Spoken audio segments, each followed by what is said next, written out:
Tai štai, turime seno modelio, klasikinę, su žinoma indų džiovykla, jin gali būti 2 arba 1 aukšto, dangos chromuotos baltos arba juodos, tai viršutinė dalis padeliams, apatinė dalis lėkštėms.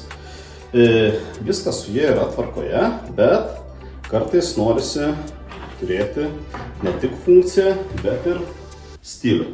Tai yra mūsų italų tiekėjo Inoxas 2 naujos džiovyklos. Tai pati šviežiausia, naujausia naujiena yra Hyper serija ir jau porą metų vežama Elite serija.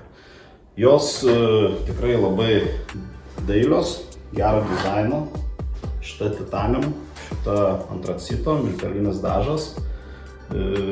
Funkcionalumas irgi pilnai išlaikytas, tinka visokio tipo lėkštėm, gali būti 1 arba 2 aukšto su padėklais. Taip pat šitų džiovyklų pats didžiausias pliusas yra tas, kad jos yra suderinamos ir su to paties dizaino mūsų kargo ir kampiniais krepšiais. Taip pat ir krūtinė spinta.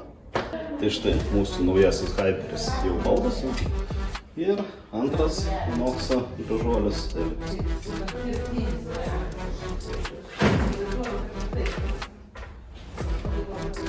Tai štai Elite serijos kargo krepšiai, įvairūs pločiai, keletas aukščių, gali būti siauras aukštas, gali būti žemas, siauras.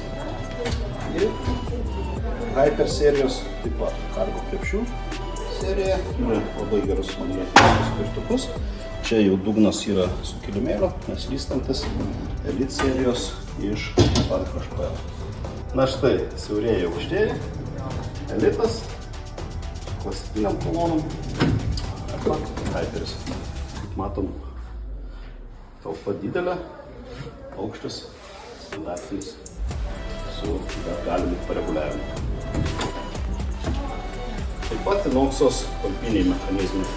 Tai Elite serija, HPL dengtas paviršius, pločiai 450, 500 ir 600 ir Hyper serija